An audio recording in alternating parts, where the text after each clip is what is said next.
Antarctica, the Arctic, and Mount Everest. These three places are the world's most famous destinations for polar explorations. What are the characteristics of the Antarctic, the Antarctica, and Mount Everest that are covered in ice and snow? In this episode, we will take you on a breathtaking journey of polar explorations. We will travel through Southern Ocean, welcoming the icy world of Antarctica, visiting research stations, and observing wildlife up close. Next, we will venture across the Arctic Ocean, experiencing the stunning landscapes of North Pole and getting up close with polar bears, seals, and Arctic foxes. Finally, we will arrive in Himalayas, witnessing the magnificent journey of mountain climbers conquering Mount Everest. We will witness the courage, perseverance, and awe-inspiring respect humans have for the nature. Join us as we embark on this unforgettable polar expedition and chase the endless wonders of the polar regions. The first destination is Antarctica. 95% of Antarctic continent is covered in ice and snow, making the journey to reach the continent extremely challenging. The extreme weather conditions and blizzards in Antarctica further add to the difficult conditions of exploration in this region. Due to its high altitude, thin air, and the reflection of the sunlight of the ice and snow surface, the Antarctic continent is the coldest place on Earth. To this date, the lowest recorded temperature on Earth was minus 128 degrees Fahrenheit, observed in Antarctica. The Antarctic continent experiences frequent storms and has the strongest wind of any continent. Wind speed exceeding 62 miles per hour are common in Antarctica. The strong winds can quickly strip away body heat, leading to frostbite and even fatal accidents. There have been cases where individuals have gone missing during storms and their bodies were discovered intact years later, preserved in the icy conditions at a considerable distance from a research station. The interior of our Antarctica is primarily composed of ice sheets and icebergs, with rugged and ever-changing topography. Exploration teams need to traverse glaciers, ice peaks, and confront steep mountain ranges and frozen water. These terrain conditions not only increase physical exertion for expedition members, but also pose risks of falls, slips, and injuries. Antarctica is one of the most isolated continents on Earth, far from human settlements, and resources are extremely limited. This necessitates, through preparation by expedition teams, ensuring they carry sufficient food, water, fuel, and other necessary supplies for their journey. Reaching the South Pole is a remarkable feat that tests people's resilience. Even with all the necessary survival skills and the knowledge of the Antarctica dangers, this land is deadly for anyone who sets foot on it. In this extremely harsh natural environment, once encountering danger, it becomes difficult to recover the bodies. Communication with the outside world is highly limited in the frigid environment, and prolonged feelings of loneliness and separation from families can have a negative impact on the emotions and morale for expedition members. The first expedition to reach the South Pole is often associated with the Amundsen Antarctic expedition. On December 14, in 1911, a team of 5, led by Norwegian explorer Ronald Amundsen, arrived to the South Pole, becoming the first humans to ever reach this location in history. They achieved this 5 weeks ahead of the British expedition led by Robert Scott. Amundsen's initial dream was actually about the North Pole. When he heard in 1909 that American explorers Robert Peary and Frederick Cook both claimed to have reached the North Pole, he was devastated. This meant the shattering of his dream and all his efforts going to waste. In response, he made a secret decision, without informing the media or his crew, to change his plans and head for the South Pole instead. On the other hand, Scott's original dream was indeed about the Antarctic. In 1901, as the leader of the Discovery expedition, Scott organized an exploration of the Antarctic. At that time, in his early 30s, Scott demonstrated remarkable abilities and everything was meticulously planned under his guidance. Later, Scott, along with Wilson and Shackleton, attempted to reach the South Pole but had to turn back at 82 degrees south due to scurvy caused by insufficient food supplies. Even though Scott left 2 months before Amundsen, and Amundsen's Antarctic plans were improvised with less knowledge of the South Pole, Amundsen was literally built for adventure. When the Fram, Amundsen's ship, was unloading its final batch of supplies, Amundsen left the base camp to establish the first depot, showcasing his meticulous planning. His plan was to set up a depot at every degree of latitude, starting from 80 degrees south. With 4 teammates and 3 sledges, each sledge equipped with 6 dogs, Amundsen even made special arrangements for lunch by storing in thermos flasks, saving both fuel and time. Before the onset of winter, they established 3 depots with only a minimal loss of 3 dogs throughout the entire operation. However, they managed to store 3 tons of supplies at these depots en route to the South Pole, providing crucial resources for their return journey.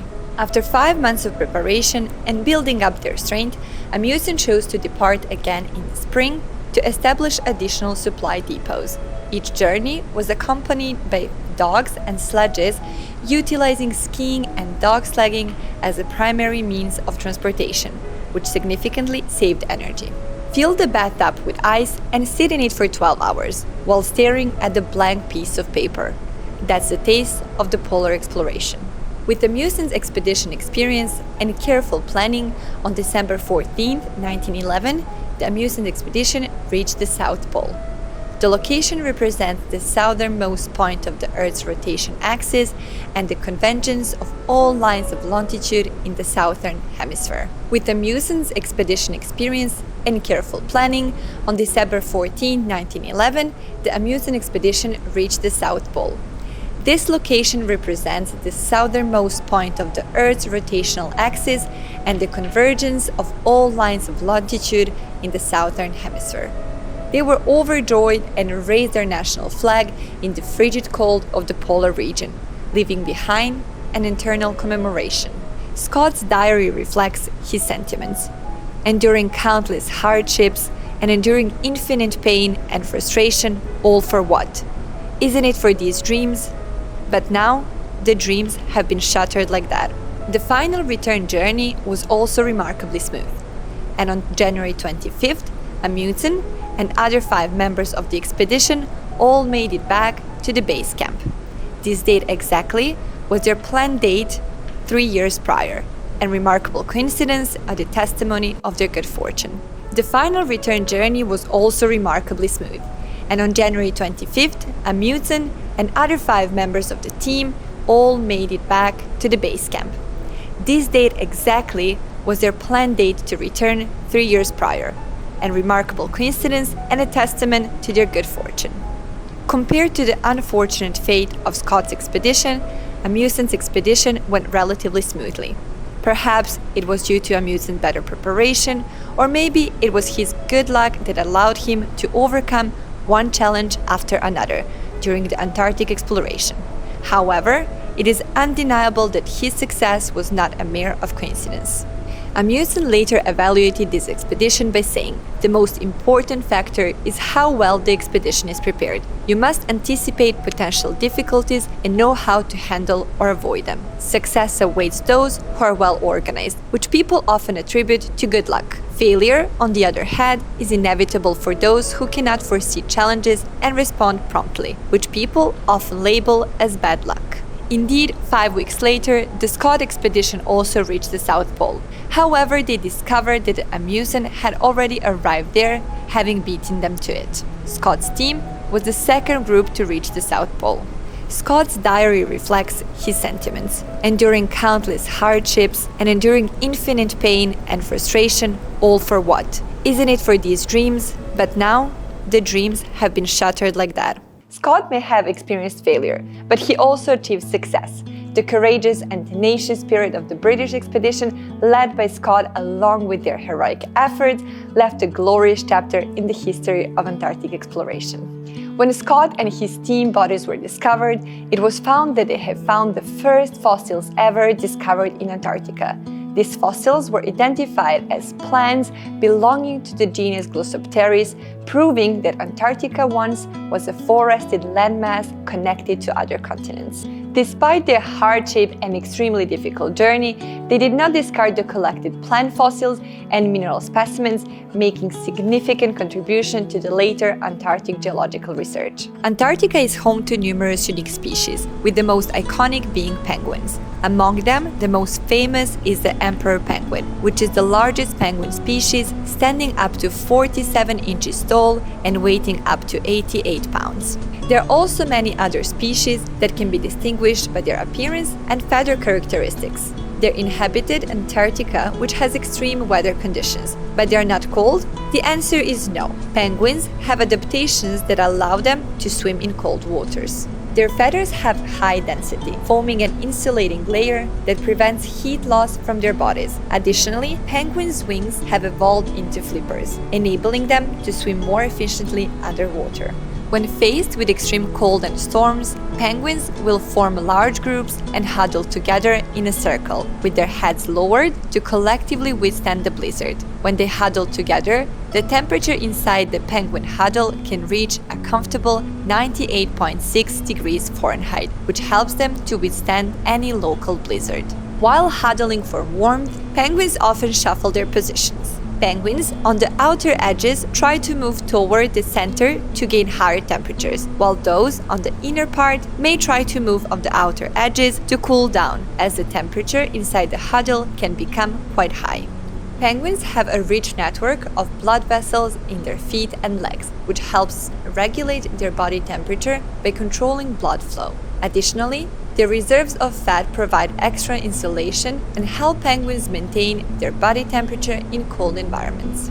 Antarctica is one of the most remote and harsh environments on Earth, but it is also a valuable laboratory that offers unique research opportunities. Currently, 40 countries have established research stations in Antarctica, and the areas of study and exploration are vast. These include climate change, marine ecosystems, outer space, biological adaptability, geological research, among many others. These research efforts not only aid in our better understanding of the Earth, but also drive advancements in scientific knowledge and technology. There are typically two ways to travel to Antarctica: by plane or by ship. Independent travel is not allowed, and the explorers need to join either organized tours or scientific expeditions. Most teams heading to Antarctica choose to depart from Ushuaia, the southernmost city in Argentina, or Punta Arenas in Chile. These two ports are the closest to Antarctica and serve as supply or rest points before boarding ships to Antarctica. After a 2 to 5 day trip through the Drake Passage, travelers can reach the continent of Antarctica. Other option is to fly to Antarctica, which is generally more expensive. During the journey to Antarctica by ship, one needs to navigate through challenging sea conditions and icebergs. The Drake Passage, located between South America and Antarctica, is known for its turbulent waters and frequent storms due to its position and convergence of two oceans and high latitudes. Ships passing through this area often encounter rough seas and significant motion. Additionally, the waters surrounding Antarctica are typically covered with floating ice, which can hinder navigation due to icebergs and pack ice. Antarctica presents significant challenges to the physical and mental well-being of travelers. The extremely low temperatures, high altitude, harsh weather, and isolated environment can cause physical discomfort and also psychological stress. In addition to ensure personal safety, it is important to be mindful and not disturbing the ecological environment of Antarctica. The low temperatures and a very low self-cleaning capacity, even a banana peel can take up to 180 years to decompose. In this episode, we explore the amazing Antarctica together, and in the next episode, we will continue our exploration. We will bring you to Arctic and Everest. If you like this video, make sure to give it a like and a comment, and make sure to subscribe for another episode. See you soon!